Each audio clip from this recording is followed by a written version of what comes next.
a major festival, from what I can tell in the U.S., has never been, especially a camping festival, has never been fully loaded and then fully not loaded within a 24 to 36 hour period. You know, candidly, the first question was, can we ever do this show again? Over 90% of the people that responded to that survey told us that they would come in 2026. 90%. Yeah, do you actually want some like corporate bigwigs like making your festival, or do you want like a bunch of idiots like us doing it? First Bonnaroo 26 confirmation, I'm saying it. Here, oh.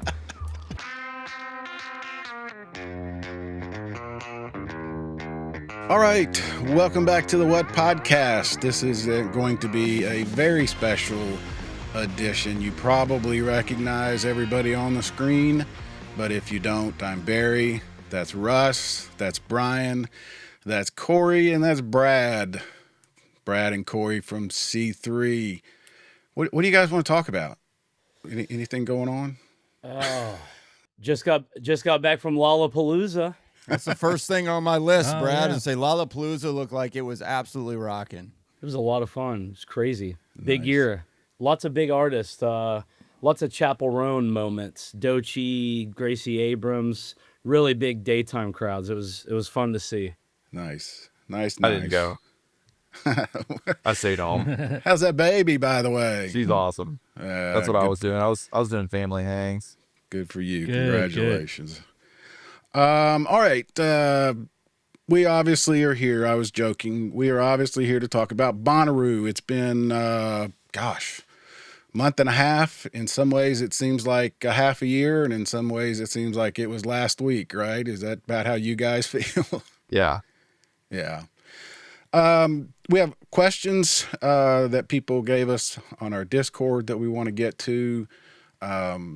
We talked yesterday, Brian and Russ and I talked yesterday. There's lots to talk about, but a couple of main topics we want to get to. Sort of quick recap, if we can, of that Friday, I guess. And I'm interested in the week and the 2 weeks after and what was going on then. But also some announcements that you guys made regarding 2026. We are coming back with some changes. And I know from the Discord, Tuesday changes and Thursday changes seem to be the big ones. So I want to make sure we get to those.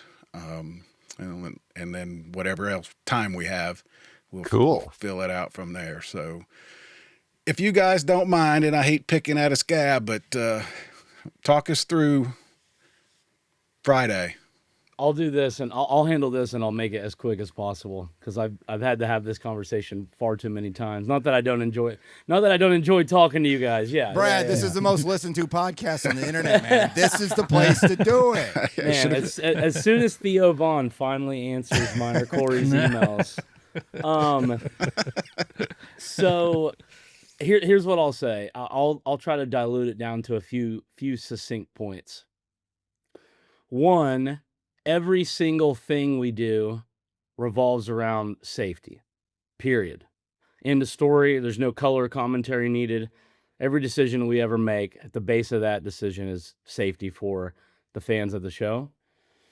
When it comes to decision making, the small group that Cory and I are in that go through these processes when we have these types of events at shows, not just Bonnaroo, any event, period. The lens we're using is safety, and what you have to understand is we become like attorneys. We have to deal with every what if. We have to deal with the 1%. We can't just go with what the likelihood is going to happen. We have to go with what are all the possible outcomes and scenarios. And we have to evaluate all those outcomes and scenarios and make a decision based on how we can handle or maneuver or get through any of those possible outcomes. And for those of you who have watched any documentary about an event that's gone very bad that might be on the internet, Firefest, Woodstock 99, you can see that things can just get out of hand very quickly when you have a large crowd like what's at Bonnaroo. And when you get into 30,000 cars parked on grass and the ability to potentially not service restrooms, get clean water, get food to people, or even get people the ability to leave on their own accord without having to tow them out of mud. That's when things can just get really hairy. And so I hope that people listening to this kind of understand all of the nightmare scenarios that we have to go through, and also understand that what our team went through has never been done before. A major festival, from what I can tell in the US, has never been, especially a camping festival, has never been fully loaded and then fully not loaded within a 24 to 36 hour period. So to some extent, we have these plans and we sit at tables and we talk through all of these things, but you all know having to do a plan versus talking about one is two different things. So we won't, unless you guys really want to, I would prefer to not get into things today that maybe people think we did wrong, but just know that we were doing it in real time, and the things where we think we did wrong, we've made notes and we've made changes to how those plans work so that next time we don't do it wrong. That's the way I'll probably summarize all of that easiest. One quick follow up on that, Brad. Yeah. And I don't want to go too far into this because we're going to talk about more of the future than the past today. That's what we discussed yesterday. I think that's a good idea. But we all knew that because Tennessee and the Southeast has been just very unpredictable this year. Lots of rain, mild temperatures leading up into June. But it looked like we were going to have a bit of a wet weekend. I mean, everybody was pretty much gearing up for that. When did you and your team start to feel like, okay, this is probably going to be a problem? I think it was something that was happening in real time. I mean, everybody knows we had a very wet May.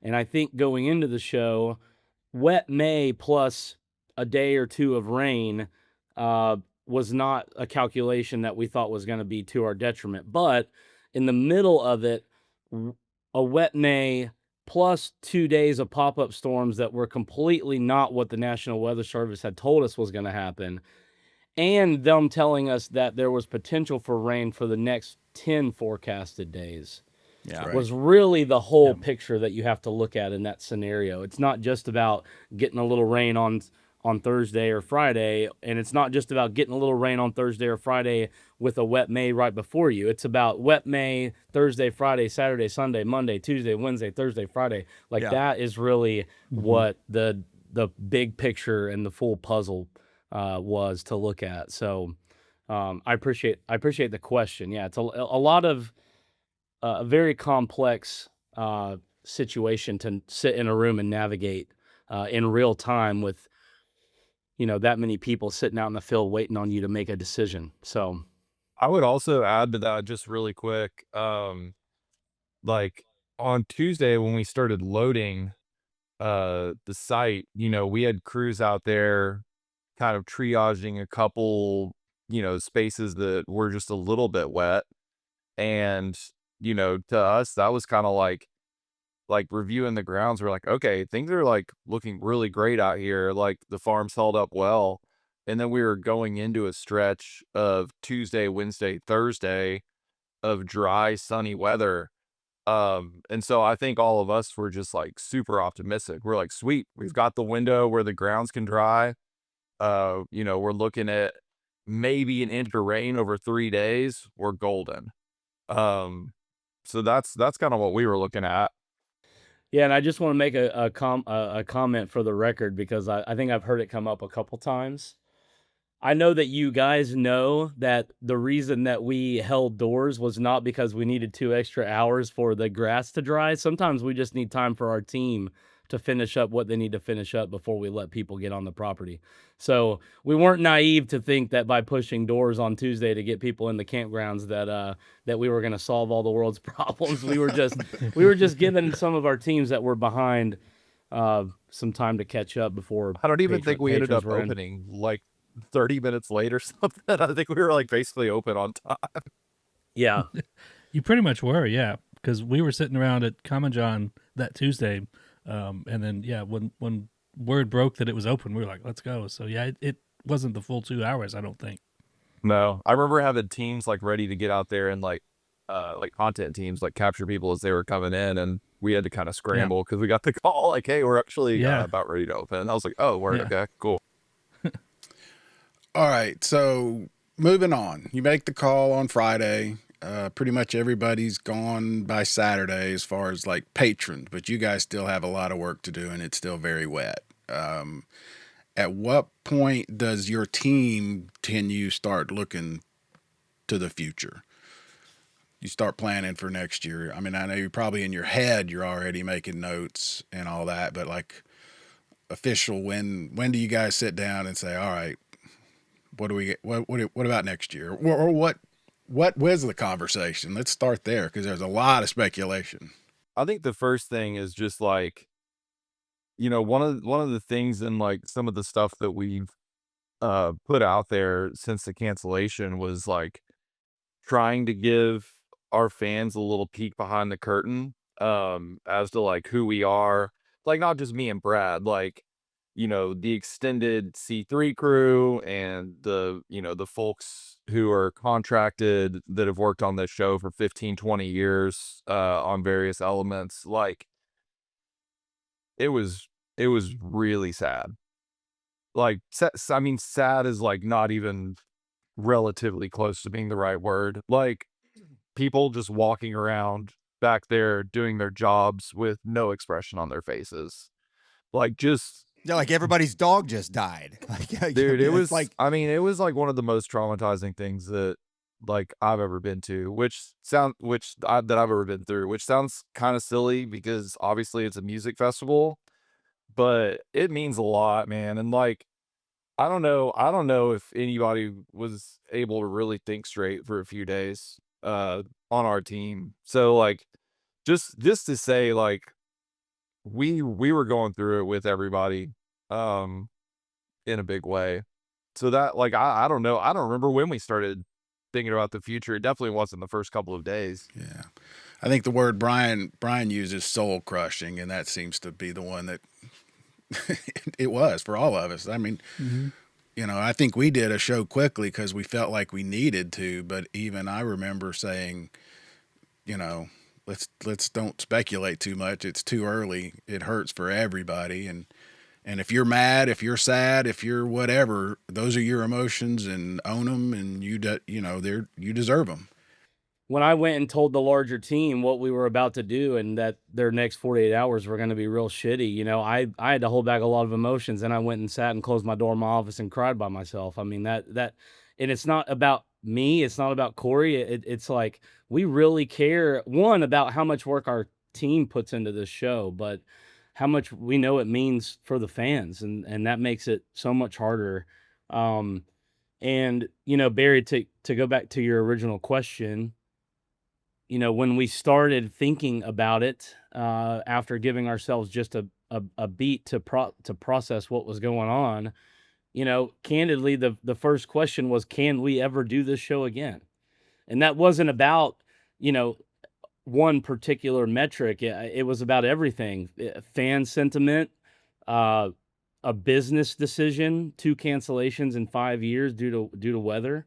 Um, can we ever get insurance coverage again? Like that, like there's a lot of things that go into that. And the first question was, can we even do it? And if we can do it, what does it have to look like? Does it need to change?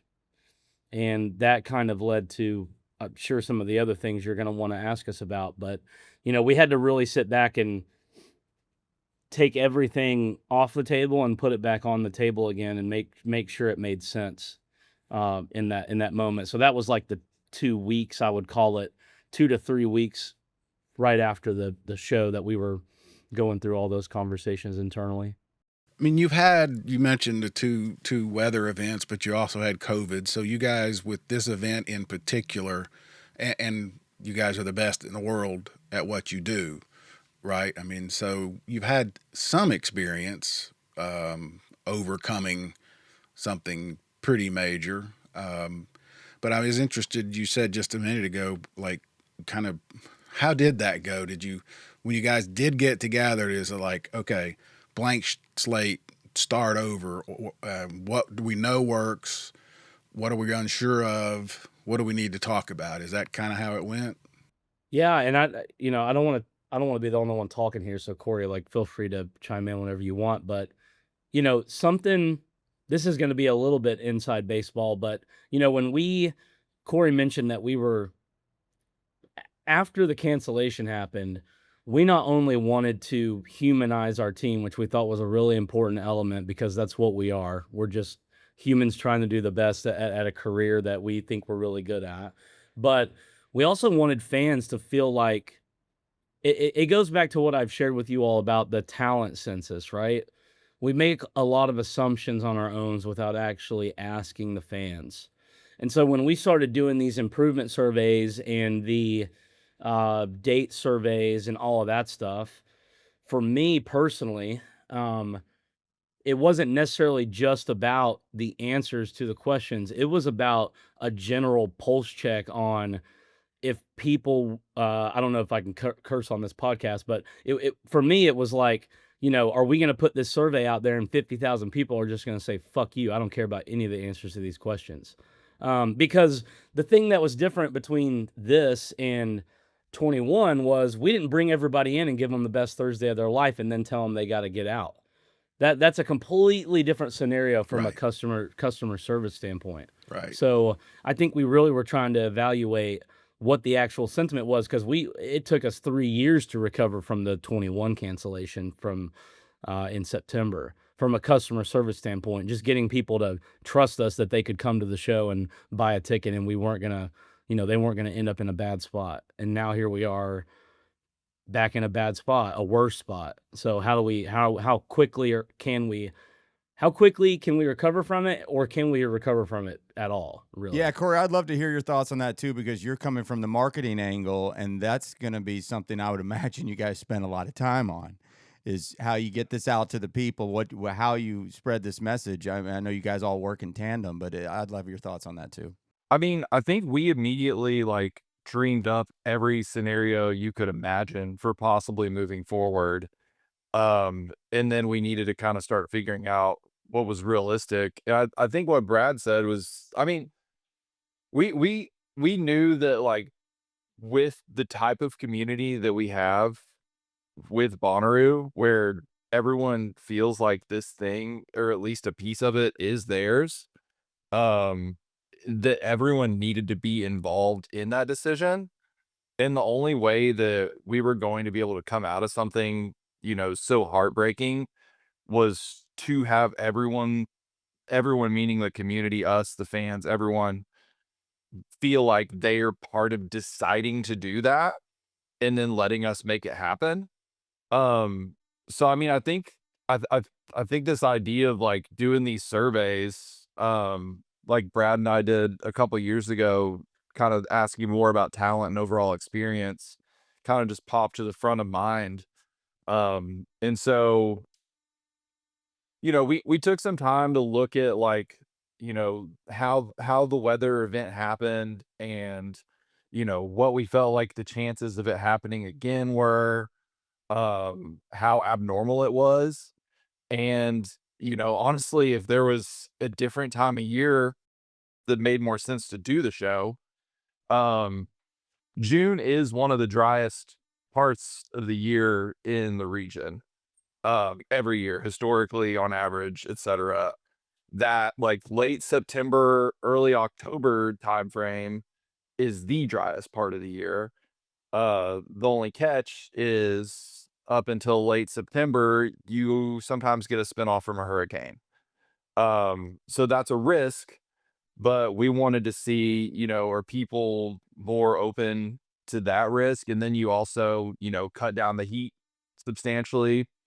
If you move it a few weeks later in July, it's, on average 4 or 5 degrees hotter, but Scorcher, it's yeah. a lot drier. Hmm. It is almost completely dry in that time frame. Um, but then, I mean, we're in August now, but you look out the window right now here in Tennessee, it's been raining for 3 days. Yeah. So, I mean, 81 degrees. what it boiled down to is it is a little more unexpected, than it has been in the past. And that just is what it is. June is, it's not only the best time of year, like percentage wise, to do the show, but we also heard that it's what people wanted. Hmm. People wanted to stay the Hmm. same, but the most remarkable thing on that first survey, which I feel like is why we are even here right now, and have announced that we're doing the show again, is that over 90% of the people that responded to that survey, and almost 40,000 people responded to that survey, told us that they would come in 2026. 90%. Wow. That's not what we were expecting at all. So I think that that was kind of like, I don't know, I was super inspired by that. I think a lot of people on the team were, obviously, like, on the business side, that's a pretty good thumbs up to figure out how to make this thing happen. So I feel like that, to me, that was kind of the catalyst of this whole thing. Like, just seeing how much the fans want it to happen. Like, we just went through this and we're still telling you we'll come next year. That's pretty fucking cool. Yeah. Yeah. I think that community thing, until you see it and feel it. And I mean, we do a show every week about an event in June. I don't think people can quite grasp how, like you said, that ownership. It's amazing to me, all the different people that we run into that have their own camps and their own family things and their own, I mean, and they all talk about it, like you said, like it's mine. You know, I own this festival. This is what I want, and this is what I want to tell Brad and Cory I want. You hear that all the time. Speaking of which, you want to take a break, Barry, and then we'll get to some of these Discord questions from listeners. Let's do it.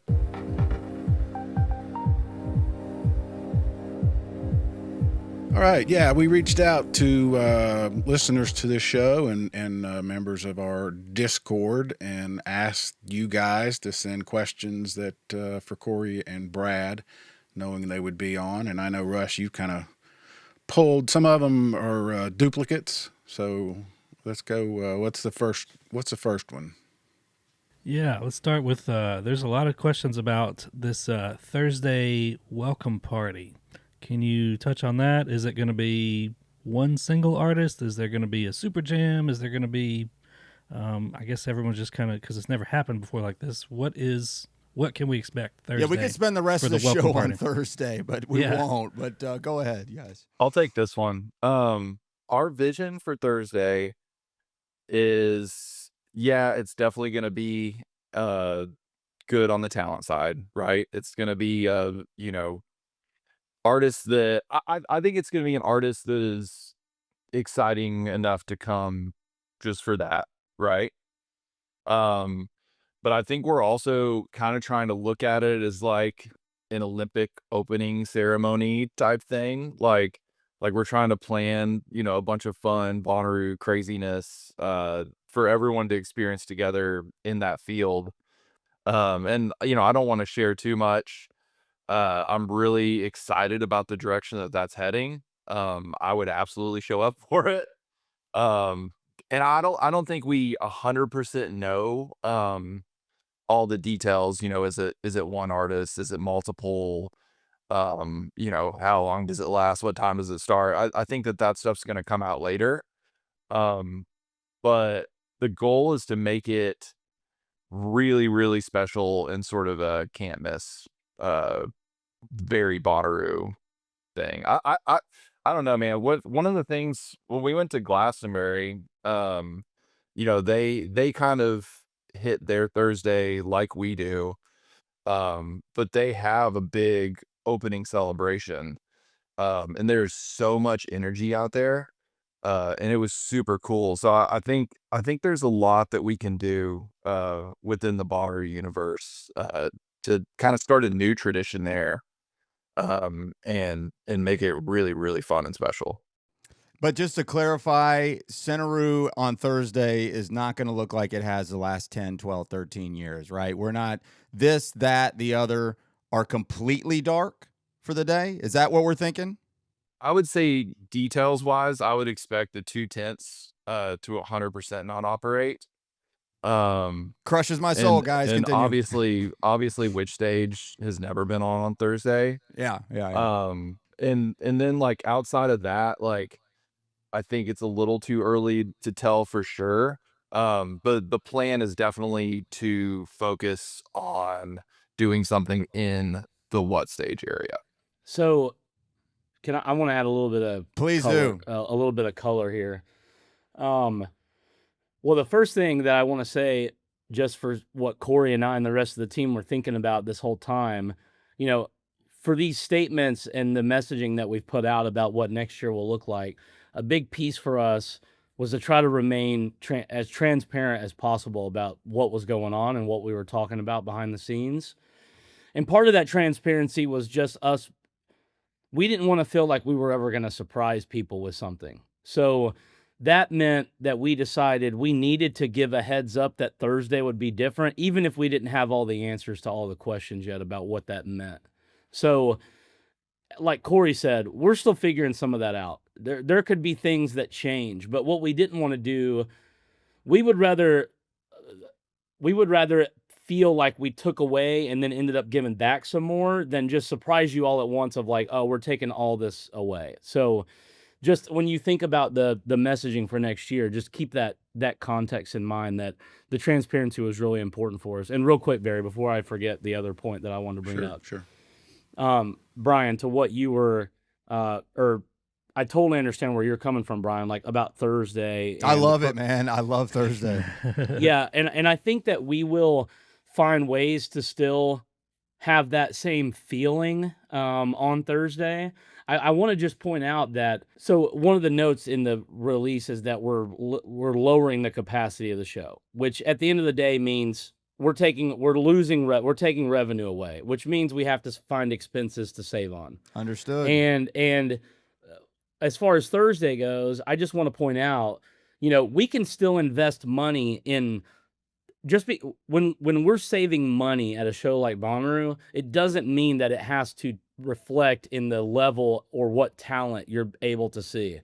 We save a lot of money by just not having to put security and medical and stagehands and an extra day of hotel nights and lunches and dinners and breakfast, like all of that stuff that's not just the artist that goes on stage, but what it takes to like turn the lights on at one of those tents or one of the stages. So just keep that in mind as like a framework for some of the, other questions that you might ask or other information that we might give you, is like, when we're looking for ways to save money on this show, the first thing is not for us to go, well, how can we just book smaller bands or less bands or anything like that?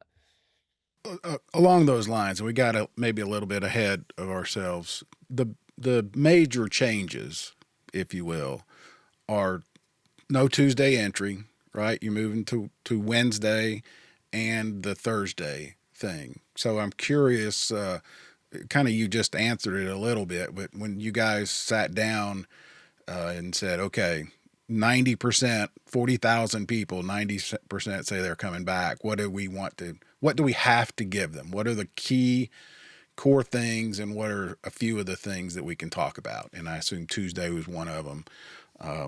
Because again, that's something you have to staff, right?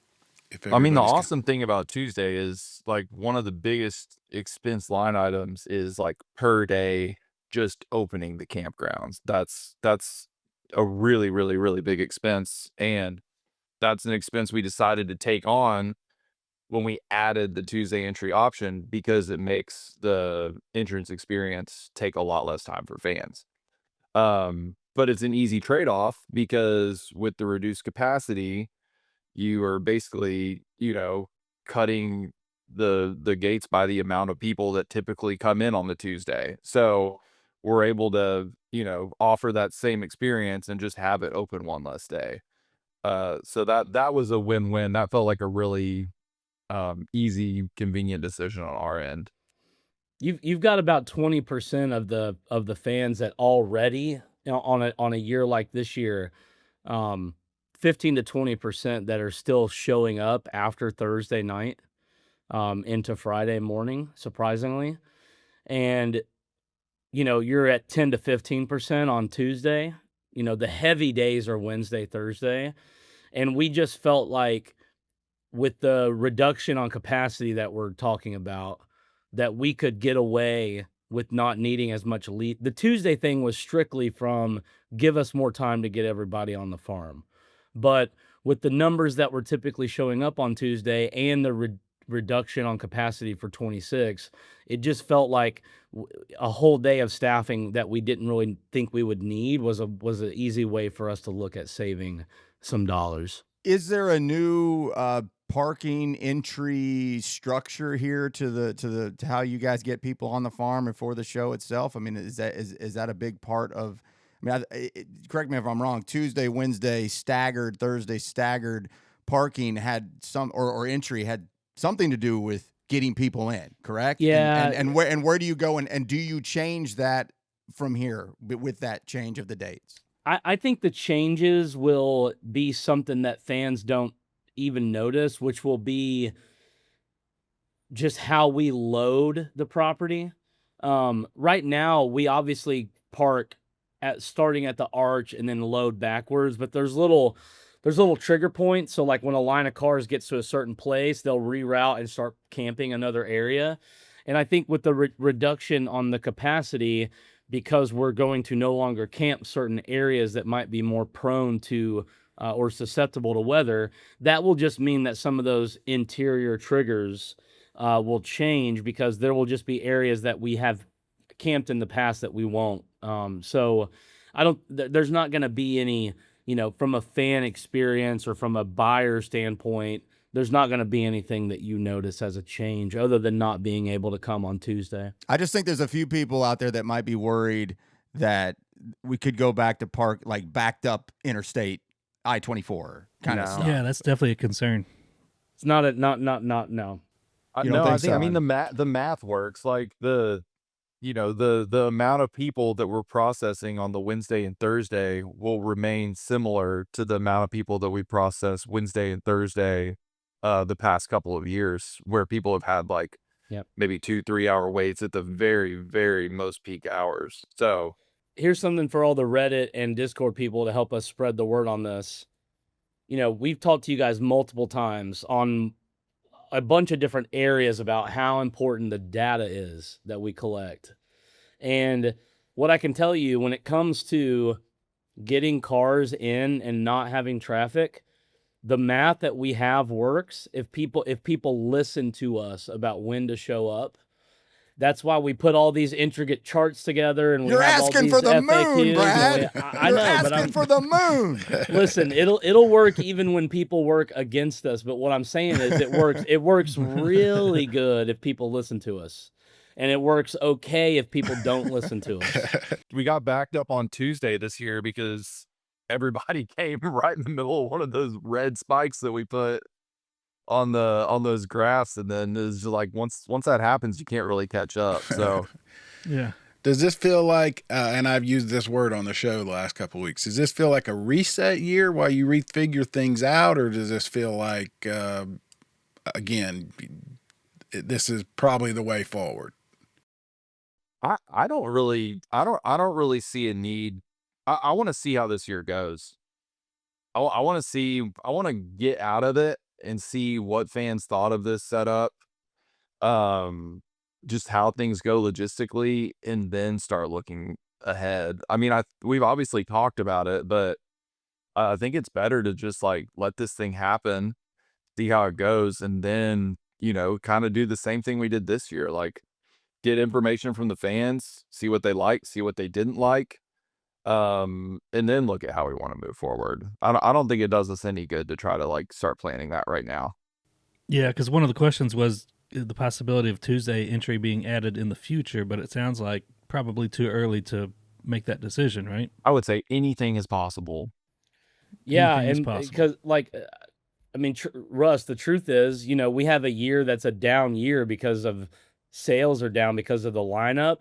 We don't need Tuesday. If we've got 50,000 people coming out there, we don't need Tuesday.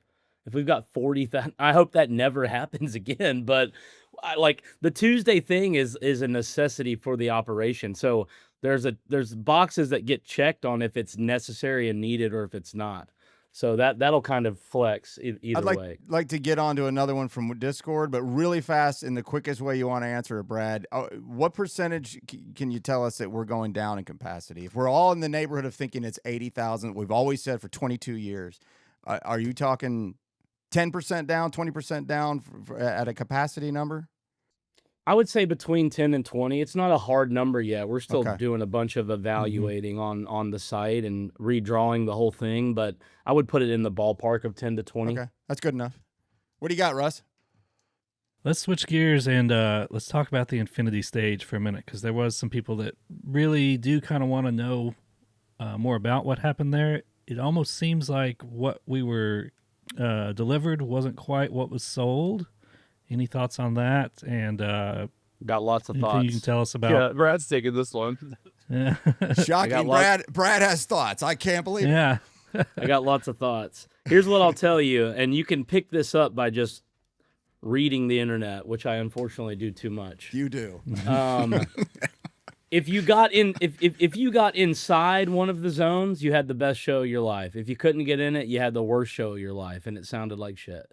That's what it boils down to. And the reason that whole stage is challenging from the very beginning was that we had to make it at scale. They had only ever built one single of those immersive audio zones at an event for, let's call it 1,500 people. And we knew from the beginning that if we were going to do something like that at Bonnaroo, we had to make the throughput high enough that a lot more people could experience it. And we thought we were going to accomplish that by building 3 of them, which had never been done before. And what happened was we did too good of a job programming it, and 3 wasn't enough. We needed 7 of them. And so we did too good of a job. Yeah. So what happened was the people that wanted to go see Rebecca Black and couldn't get anywhere near it, they're just going with, this is the dumbest sounding piece of shit I've ever heard of. Brad Parker's an idiot. He should quit and never work in the business again. Yeah, you do read. You do read all those notes. Yes. and the people that, so you got my email. And the people that were able to get inside one of the shows had a great time. I mean, we've got tons of videos of people getting interviewed saying it's the craziest thing I've ever heard in my life. Show me a negative comment from the tractor being set. Yeah. So, like, all in all, to wrap that conversation up, moving into 26, we had to find a way to cut expenses, right? And a way to cut expenses is not to triple down on the most expensive stage that we've ever built to make it work. So Everybody hate it. Yeah. So will there be something with immersive audio that we try to figure out down the road? Maybe, yeah. But it was not in the cards for us to move quickly enough to figure out what 2026 looked like and communicate that. So, yeah. I'm not gonna apologize for it. Perfect answer. Yeah. I'm not gonna apologize for it, because if you got in, it was awesome, and if you didn't, I'm sorry. Well, the wild thing is everybody who got in is not on Discord, I don't think, because I haven't read any of that. Except for Bosco. My buddy Bosco, he supports anything I do. I love that guy. Yeah. Speaking of Bosco, he had a question, and I think I've heard it mentioned a couple other times. You're moving the UFO stage from We're in the Woods into Outeroo. Someone just said, well, why not just bring Kalliope back? And I think I know the answer, but I'll let you talk to that. Kalliope's a trademark name. End of sentence. Yeah, that's Walter Productions runs it, right? Have to be able to license and get the permissions to use the name, and currently not able to do that. So we want to create the same vibe as that, but we got to name it ourselves and make it a little bit of our own and not just copy somebody else. Talk about Outeroo and some of that programming and cost savings and all that. Did that come into the conversation? I mean, there's a lot happening the last couple of years all over the farm. Does that stress you guys? In my view, I would think it would. I think that we kind of it feels like to me that we kind of righted the ship on Outeroo going into this past year. I think it got to be a lot, arguably too much. We had a lot of stuff happening at certain parts of the day that, we were putting resources into that wasn't being attended at all in some cases. There were some whole activations, like the year that we put the stage over next to group, that basically all weekend it was dead. So we kind of just spent some time, going into this past year, looking at what we were doing out there as a whole. And it felt like where we landed this year was pretty solid. What we're hearing from people is we need House of Yes. We need places to relax during the day. We need resources like restrooms and ice and food. And programming is kind of second to that. And then we're also hearing, especially in some of the circles that we're most active in, that we want to do stuff. We being the community, like we want you guys to let us do things. And we did a lot of that this year, and it was sick. Expand on that just a little bit, I think, because that does that. I think that's cool. I think it's so cool that people are like wedding parties and of their own music, and whether it's the beer exchange, which has been around and is sort Yeah. of an organized thing, versus church boners do their thing.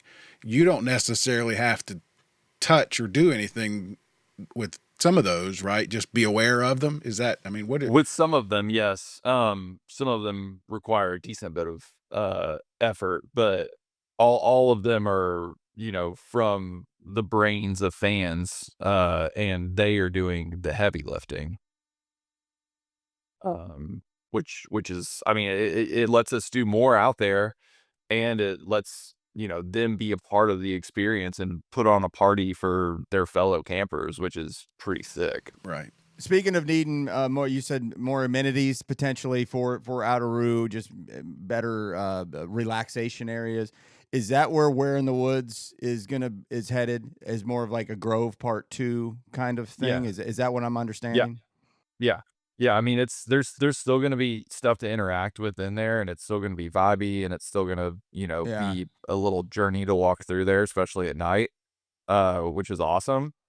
But I think Well, the it's a wooded area. We logistics. should, yeah, it's a wooded area. We Yeah. should use it for some some Yeah. shade and Absolutely, yeah. relaxation. Hmm. Yeah. I think that's the gist of it. And then, like, if you move that stage into Centeroo, and your capacity is so much more flexible. Like, I mean, I've been to the woods when it's pretty full, and I've been out there when it's too full.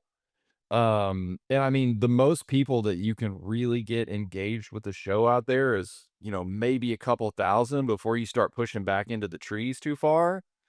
But if you go to that corner over there, I mean, it feels like an amphitheater. So you can really, like, put as many people out there as they want to, which is a huge advantage. And it's not limiting like the woods are. Yeah, my last thought on Outeroo. Any thoughts on the Who stage? You didn't get enough of sample size to know whether it worked out there. I wouldn't guess, but any thoughts on what you would do with the Who stage? I don't know what we're doing about the Who stage yet. I mean, building some of the pros and cons with the Who stage is it's kind of, sometimes it has a lot of people at it, and sometimes None at those all. bands aren't really getting seen, which is the whole goal of the stage in the first place. Yeah. So I mean, part of it is when you program it, which this year we tried to program it earlier in the day when there wasn't as much going on and more people were in the campgrounds where the stage was. So theoretically, you could get larger crowds in front of that stage and help grow those bands, which is the whole point of the stage in the first place. But I don't know. Obviously, like, helping launch new artists that we think are awesome, and fostering talent is and has always been a priority at Bonnaroo. So I think that that's something that we're thinking about as we're trying to figure out where everything lands this year. Maybe it is finding a new way to do the Who stage, maybe it's something else entirely. But I think that the goal of what the Who stage does is still a huge priority for us. And that's all I can really say right now because we're still trying to figure it out. But that's like my general vibe on it. I know people always wonder, especially if you bought a ticket for 2025 because you wanted to see band XYZ. How much do you guys try to get some of those people back, some of those acts back? I know because we've done this a long time, talking to Benson and his bunch, that you guys are planning, next year, months ago already, certain acts. Yeah, that's also one of our questions. Yeah. So go ahead. Who asked the question? Maybe they ask it better than I just did. Let me find it real quick. Basically, the question was, are there any plans to get many artists back from 25, trying to get any of them for the lineup 2026, or are you just trying to book different artists?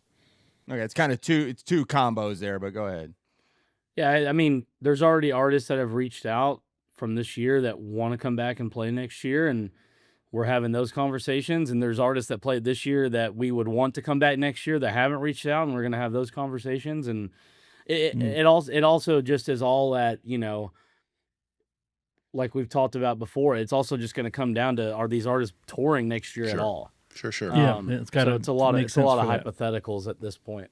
Yeah, there's definitely going to be bands who were on the lineup this year on the lineup next year. 100%. 100%. Good. Yeah. Good. Cool. Then this is questions for both of you. Somebody wants to know, which performances are both you, Brad, and Cory personally most upset that you didn't get to see? The Kingo shows. Oh, me too. I think the late night Megadeth probably up there for me. Oh, dude. Yeah, that was a damn bummer. That's probably up there. I'm trying to think.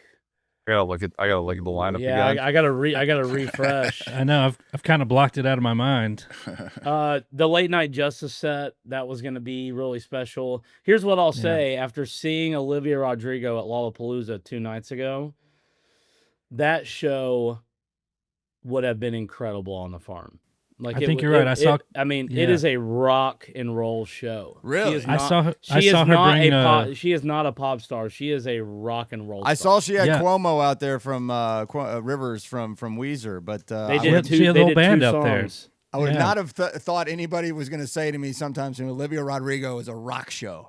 When you see the show, it's a rock show. It was very impressive. She probably had all of 85 or 90,000 people at Lolla watching her, and it was really, the Weezer thing was cool because the context was the first show she ever went to was Weezer as a kid. Nice. And so they played 2 songs with her in the middle of her set. It was awesome. So we can expect her in 26, is what you're saying. I don't know about that, but I'm just saying, like, it was really good. And the John Summit show, the production that, he had spent a lot of money to build a personal production just for Bonnaroo. He was very excited, and it was going to be really special. And that's one I would say, when the time is right and we can figure it out, he definitely wants to come back and play. So cool. All right. I mean, if that's next year I or would not. love to get him back there because there's like videos of him like going on a run around Outeroo when it was raining. And he did a pop-up that was actually like 4 RVs down from mine that I slept through. But I don't know. And he was like out there, all day on Thursday, like checking out, some other sets and stuff. And I don't know, that's kind of like the old school, like what I feel like what more artists used to do at Bonnaroo, that I always like thought was super cool. So I love that energy, and I'm not an EDM guy, really at all. So it's just really cool to like be that, and have that kind of personality out there on the farm.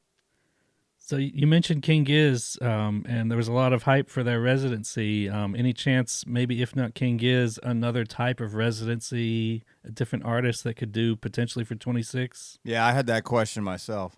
Yeah, we all maybe agree that needs to be a thing. Yeah. Okay. We all agree that the residency needs to be a thing.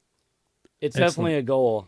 It's hard. It's obviously a big lift from the artist, so it's a long conversation to get someone to buy into it. But it's definitely a goal for Brian and the booking team. Well, for everybody who's banging on you guys for not doing jam anymore, I mean, there's your place to start right there with a residency kind of thing is a jam band thing.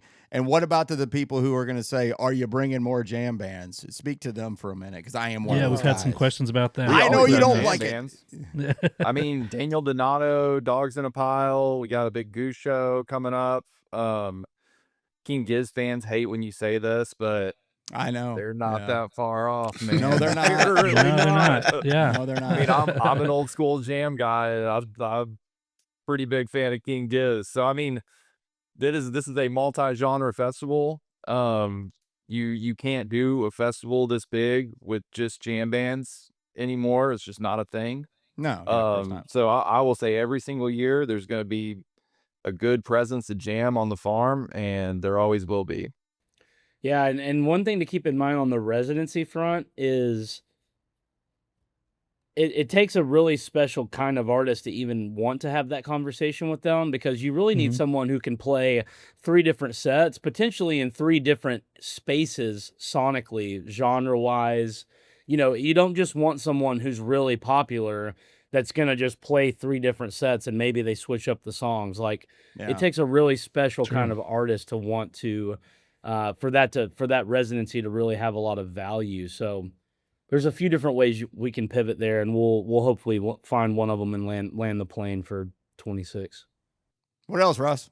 Well, let me say real quick, because I know we've got to do this and let you guys go. I know we're all busy, but I just wanted to say thanks again for that panel thing, Brad. That Yeah. Thursday into Friday was one of the weirdest 24 hours, and I know it was for everybody, but that was such a great event, personally amazing to do. And then, you know, what happened. So No, thanks for having me. That was I had a great time, and I feel like the changes Kelsey was a little afraid at first. I feel like the changes we made to that nonprofit village and the shade tent were maybe the best thing we've done in the past few years. I was so freaking impressed, man. I mean, I've only Yeah. kind of glanced at playing at Roo over the years, and I got there. I was like, whoa, this is it now? Wow. Yeah. That was very cool. very nice. I just wanted to mention that, but go ahead, Russ. Well, since you mentioned the Thursday thing, that our live podcast we got to do, and I know, unfortunately for Rubus and for Roo Ham, you know, they didn't get to do their panels. Is there a chance they could come back and do them next year? Oh yeah. Has that been talked about? Yeah. I mean, that has not been talked about yet, but we can just go ahead and say yes, and somebody on our team can figure it out. Awesome. Fair enough. There you go, Kelsey. Yeah. Fair enough. Get to work. Get to work, Kelsey, and Bonnaroo. Let's see. A couple other questions. It was mentioned that, you know, you're probably going to wait until we have the lineup comes out before you start selling tickets. Does that mean any chance of a lineup coming out sooner this year or next year? Or just a different time frame on that, maybe. Or just a different time frame for selling? And I think it's too early to say. okay.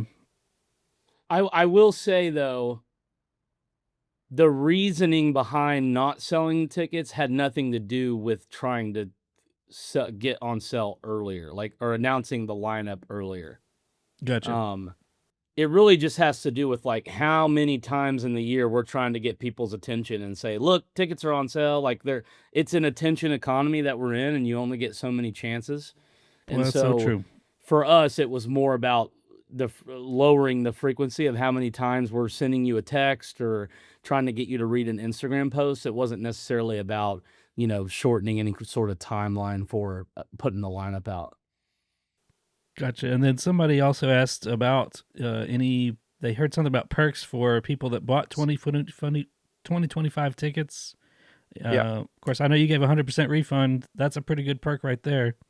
I think the plan is, you know, if we're doing what we've been doing the last few years, where the lineup comes out on like a Monday or Tuesday, and then later in the week the tickets go on sale, there would be a day in the middle there after the lineup, but before a public on sale, where folks who were ticket holders for this year would get an opportunity to buy at the lowest price.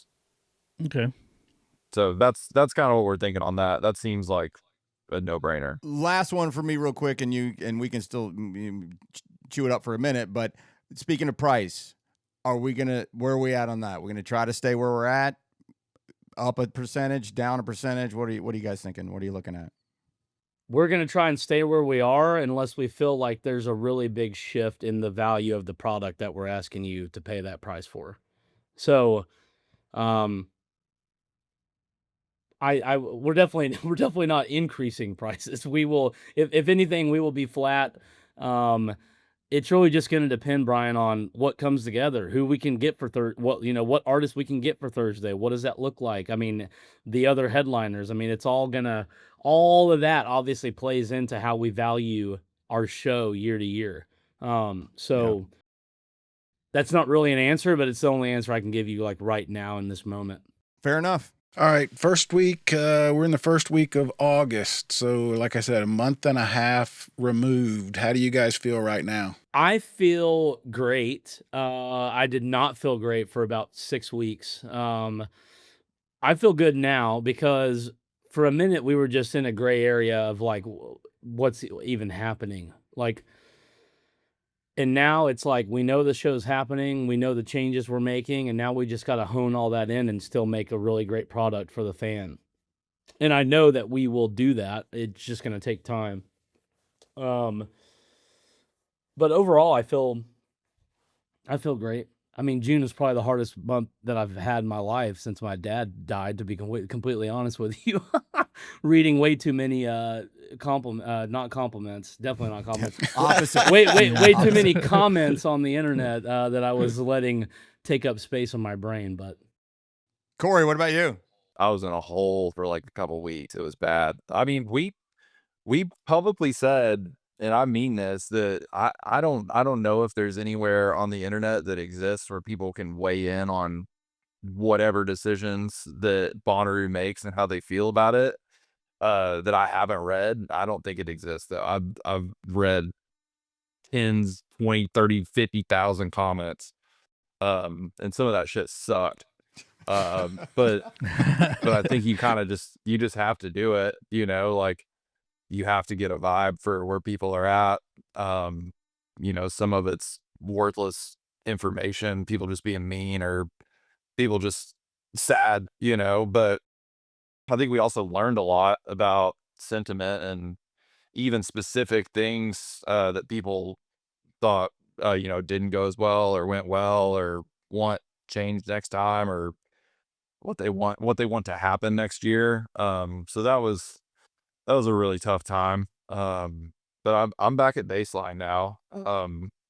I'm starting to get excited, I think. I mean, I was really excited when we finally got everything together and were able to like fully greenlight a plan to come back. That was a good week. That was a really, really good week, actually. And now we have to figure out how to do it, So I think and I've read some of those too, and I think I've tried to make the point, and we have on here, it's when people write about C3 and Live Nation as if it's some faceless entity versus it's Brad and Cory.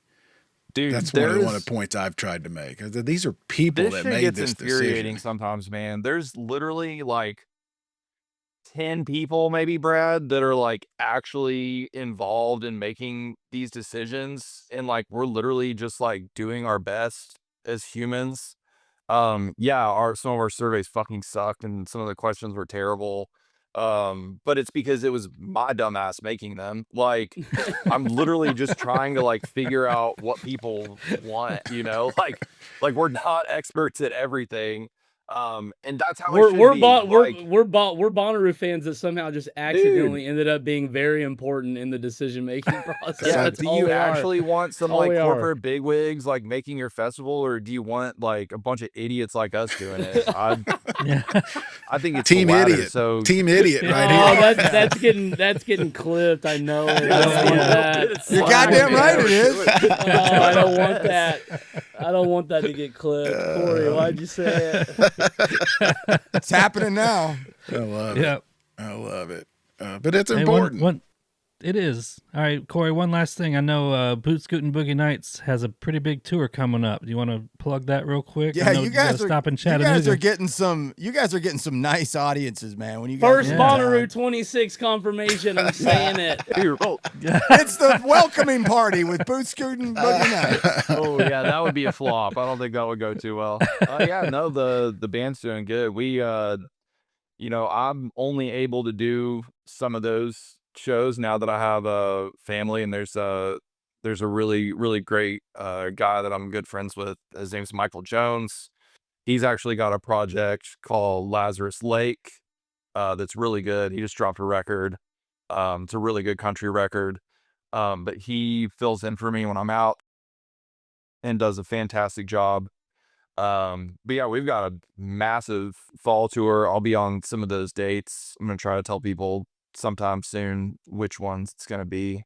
But yeah, if you like 90s country, you should go to a Boot Scootin' Boogie Night. It's a pretty good time. It's a big time. It's a big time. Yeah, it is. Yep. All right, Brad, Corey, what did we touch everything that you guys, we tick all the boxes on your list, or is there anything else you want to make sure to get into and mention? I thought you guys would ask some harder questions, honestly. I don't know what they would be, but I think we covered everything that I expected that we would talk about. I mean, we could pile on, but it sucked for we everybody. come up with you something. I know? can turn into a comment section real quick, Brad. Oh, don't do that. Don't do that. No, I think we touched everything. I mean, there's, like we said, I mean, there will be follow-ups here because a lot of the things for next year we still just don't have the final answer on yet.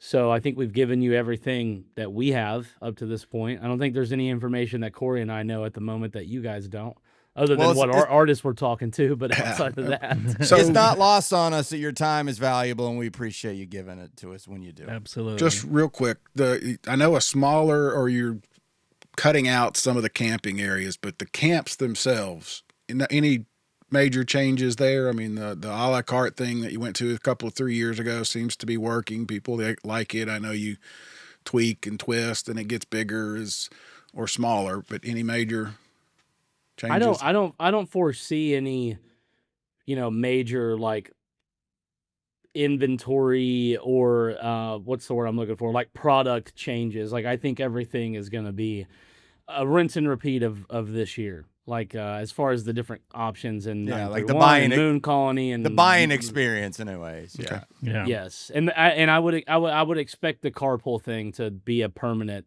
I think that's probably gonna, in some form or fashion, be a permanent thing. Oh, 1-day ticket sales. We didn't ask about that. Stays.